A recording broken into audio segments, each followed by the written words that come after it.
Hello विद्यार्थियों, मैं doctor Sumesh Singh Mairwa, सहायक आचार्य संस्कृत।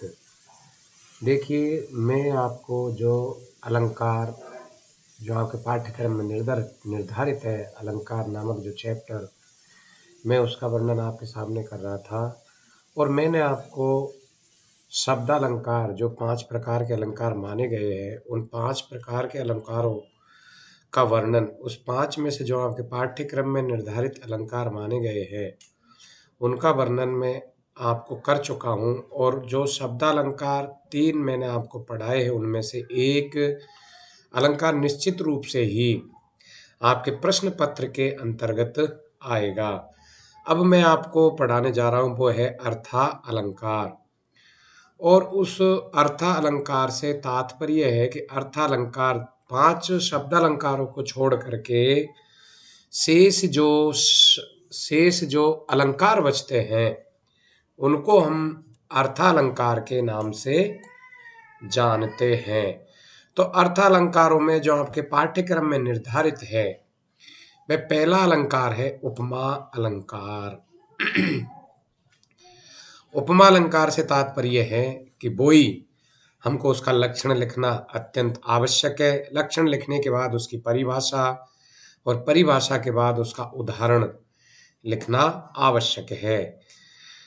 उसके बाद में उसका स्पष्टीकरण, जो उदाहरण है, उस उदाहरण का स्पष्टीकरण लिखना भी एक तरह से अनिवार्य माना गया है। देखिए, जो उपमा अलंकार माना गया है, वो उपमा अलंकार यहाँ पर सबसे पहले उसका जो लक्षण बताया गया है, उस लक्षण से तात्पर्य है साधर्म्यम उपमा भेदे, कि जहां पर उपमान और उपमेय, एक तो होता है उपमान और एक उपमेय के होने पर सादृश्य, अर्थात सादृश्य का कथन होता है, वहां उपमा अलंकार होता है। तात्पर्य है कि जहां पर उपमान की और उपमेय, मतलब उपमान भी हो और उपमेय भी हो, उपमान और उपमेय के होने पर सादृश्य का जहां पर कथन होता है, वहां उपमा अलंकार होता है। इस उपमा अलंकार के लिए इसके 4 अंग माने जाते हैं। यदि ये 4 अंग उस अलंकार में पाए जाते हैं या उस उदाहरण में पाए जाते हैं, तो वह पूरी तरह से उपमा अलंकार कहा जाएगा, जो कि निम्नानुसार माने गए हैं कि उपमा अलंकार के अंतर्गत जो उसका उदाहरण है, उसमें उपमेय का होना अत्यंत आवश्यक है, उपमान का होना आवश्यक है, साधारण धर्म का होना आवश्यक है, और वाचक शब्द का होना भी आवश्यक माना जाता है। तो जब तक कोई भी उदाहरण हो, उस उदाहरण के अंतर्गत यदि ये चारों अंग उसमें नहीं पाए जाते, तो उपमा अलंकार नहीं माना जाएगा। तो पहला है उपमेय। उपमेय से तात्पर्य क्या माना जाता है कि जिसकी तुलना की जाती है, उसे उपमेय कहा जाता है। कहने का तात्पर्य किसी वस्तु, व्यक्ति, या जिसकी हम तुलना कर रहे हैं, तो उसे अपन क्या कहेंगे, उपमेय। और उपमेय को प्रकृत, विषय और प्रस्तुत भी कहते हैं, जो कि साक्षात भी आपके सामने खड़ा होगा, उसको कहेंगे अपन उपमेय। और उस उपमेय से जब दूसरे की तुलना की जाती है, उसे हम उपमेय कहते हैं। फिर आता है उपमान, जिसके साथ उसकी तुलना की जाती है, उसे क्या कहते हैं अपन, उपमान। अर्थात जिसके साथ तुलना की जाती है, उसे उपमान कहा जाता है। और उपमान जो होता है, वो अप्रकृत, अविषय और अप्रस्तुत भी कहा जाता है। अब आता है नंबर 3 पे साधारण धर्म।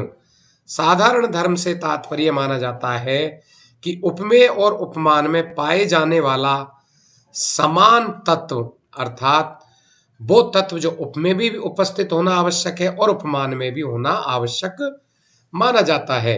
तो जहां पर उपमेय और उपमान दोनों में पाए जाने वाला जो समान तत्व है, उसे हम साधारण धर्म कहते हैं। फिर आता है वाचक शब्द। वाचक शब्द से तात्पर्य है कि समानता को व्यक्त करने वाला इव शब्द, इव शब्द आ सकता है, यथा शब्द आ सकता है, आदि, मतलब इव ऐसे से, इव है, यदि है, ऐसे जो शब्द होते हैं वो क्या कहलाएंगे, वाचक शब्द माने जाएंगे, जो कि उनकी जो समानता है उस समानता को वो व्यक्त करता है। तो इस प्रकार से ये चारों तत्व जिस अलंकार में पाए जाते हैं वहां उपमा अलंकार माना जाता है। तो इस उपमा अलंकार के अंतर्गत आपको समझने की सबसे महत्वपूर्ण विशेषता है कि इसके जो चार तत्व माने गए हैं, चार अंग माने गए हैं, उनको उस उदाहरण के अंदर उनका होना अत्यंत आवश्यक माना जाता है। उपमेय, उपमान, साधारण धर्म और वाचक। उपमेय किसे कहेंगे? जिसकी तुलना की जाती है। कोई भी स्टूडेंट है, यदि अब उसकी तुलना हम किसी दूसरे से करते तो जिसकी तुलना की जाती है उसे उपमेय, और जिसके साथ उसकी तुलना की जाती है उसे कहेंगे अपन उपमान। तथा उपमेय और उपमान में जो एक समान या समानता जो पाई जाती है या कोई समान तत्व पाया जाता है उसे हम साधारण धर्म के नाम से जानेंगे। और जो वाचक शब्द होता है, उस वाचक शब्द से तात्पर्य है कि इव आदि जो शब्द होते हैं जो एक तरह से क्लियर कर पाते हैं कि वो उसमें समानता को उसकी व्यक्त कर देते हैं, उसे हम वाचक शब्द के नाम से जानते हैं। तो इस प्रकार से इन चारों तत्वों का जिस अलंकार के अंतर्गत, जिस उदाहरण के अंतर्गत ये चारों तत्व पाए जाएंगे उसे हम उपमा अलंकार के नाम से जानेंगे। अब देखिए इसका जो उदाहरण है उस उदाहरण के माध्यम से हो सके आपको निश्चित रूप से ये चीज समझ में आ जाएगी। देखिए, स्वप्नेषु समरे अपि त्वं विजय श्री न मुंचति प्रभाव प्रभवम कांतम स्वाधीन पति का यथा। ये एक उदाहरण है। इस उदाहरण में वो हम सारी चीज देखने को मिलेगी जो कि एक उपमा अलंकार के अंतर्गत होना अत्यंत आवश्यक माना गया है। स्वप्नेषु समरे अपि त्वाम विजयश्री ने मुंचति प्रभाव प्रभवम कांतम स्वाधीन पति का यथा। इस उदाहरण के अंतर्गत बताया गया है कि स्वाधीन पति का ये क्या कहलाएगा? उपमान। विजयश्री क्या कहलाएगी? उपमेय। नैमुंचति साधारण धर्म कहलाएगा, और यथा ये इनका व्यक्त करने वाला एक उपमानवाचक शब्द माना जाता है। अतः यहाँ पर उपमान अलंकार या उपमा अलंकार माना गया है। नायिका के समान विजयश्री प्रभु शक्ति के कारण भूत आपको स्वप्न में भी युद्ध में नहीं छोड़ती। ये एक तरह से इसका उदाहरण अर्थ इसका माना जाता है। तो देखिए, स्वाधीन पति का ये क्या हो गया यहाँ पर? उपमान, अर्थात जिसके साथ तुलना करनी है। और विजयश्री क्या है? जो युद्ध में लड़ने वाली विजयश्री वो उपमेय है, जिसकी तुलना की जानी है। नेमिंचति जो कि दोनों के अंतर्गत है, वो है साधारण धर्म, और वो किससे व्यक्त हो रहा है? यथा शब्द से, तो वह उसका वाचक शब्द माना गया है। तो ये चारों शब्द इस उदाहरण के अंतर्गत, ये चारों तत्व इस उदाहरण के अंतर्गत हमको देखने को मिलते हैं। इसलिए यहां पर ये उपमा अलंकार माना गया है। दूसरा जो इसका उदाहरण है, उस उदाहरण का नाम है क्षणात् प्रबोधम आयति लंघ्यते तमसा पुनः निर्वास्यतः प्रदीपस्य शिखे विजरतो मति ही। देखिए, इस उदाहरण के माध्यम से भी आपको अच्छी तरह से समझ में आ सकता है कि एक वृद्ध व्यक्ति कहता है कि मुझ वृद्ध की बुद्धि बुझते हुए एक दीपक की शिखा के समान है। मुझ वृद्ध की बुद्धि एक बुझते हुए दीपक के समान है, दीपक की शिखा के समान है। तुल्य क्षण भर में वो जागृत हो जाती है और क्षण भर में वो अंधकार से ग्रस्त हो जाती है। तो यहां पर जो बताया गया है कि आयति और लंघ्यते, तो आयति शब्द और लंघ्यते शब्द, इन दोनों क्रियाओं में उपमेय और उपमान दोनों की समानता यहां पर देखने को मिली है।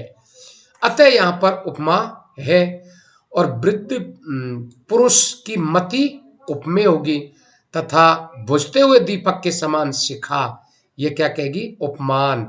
अर्थात इसकी उपमा दी गई है किससे? उस वृद्ध की जो बुद्धि है उसकी बुद्धि की उपमा बुझते हुए एक दीपक के से एक तरह से दी गई है, इसलिए यहाँ पर ये उपमान माना गया है। और इव जो इसमें शब्द का प्रयोग हुआ है, सिकेव इव, वो यहाँ पर उपमानवाचक शब्द कहलाता है। तो इस प्रकार से तथा प्रबोधम आयति तमसा लंघते, समान अर्थात ये साधारण धर्म माने गए हैं, इसलिए यहाँ पर ये उपमा अलंकार माना गया है। अब आता है इसी का एक उदाहरण है, ये एक लाइन का ही है, यदि आप इसको भी याद करेंगे तो ये भी एक अच्छा उदाहरण माना गया है। देखिए, हंसिव कृष्ण ते कीर्ति स्वर गंगाम बगाहते, हंसिव कृष्ण ते कीर्ति स्वर गंगाम बगाहते, हे कृष्ण तुम्हारी कीर्ति उस हंसनी के समान आकाश गंगा में, कृष्ण भगवान श्री कृष्ण, हे कृष्ण तुम्हारी कीर्ति हंसनी के समान आकाश गंगा में अवगाहन कर रही है। तो यहां पर इस उदाहरण के अंतर्गत बताया गया कि हंसनी, यहां पर हंसनी क्या हो गया? उपमान। कीर्ति क्या होगा? उपमेय, क्योंकि भगवान श्री कृष्ण की जो कीर्ति, जो यश है, वो साक्षात है, तो उसकी जो कीर्ति है वो उपमेय, और हंसनी से उसकी तुलना की जा रही है, तो वो क्या हो गया? उपमान। तथा आकाश गंगा में अवगाहन करना, ये क्या कहलाएगा? साधारण धर्म। और इव जो शब्द आया है इसमें, हंसिव इव जो शब्द आया है वे उपमानवाचक शब्द माना जाता है। तो यहां पर इस उदाहरण के अंतर्गत भी चारों एक तरह से तत्व इसमें पाए गए हैं, इसलिए यहां पर ये चारों तत्वों की पूर्ति होने के कारण भी यहां पर उपमा अलंकार माना गया है। तो इस प्रकार से आज मैंने जो आपको उपमा अलंकार का वर्णन किया है वो निश्चित रूप से ही आपके समझ में आएगा। धन्यवाद।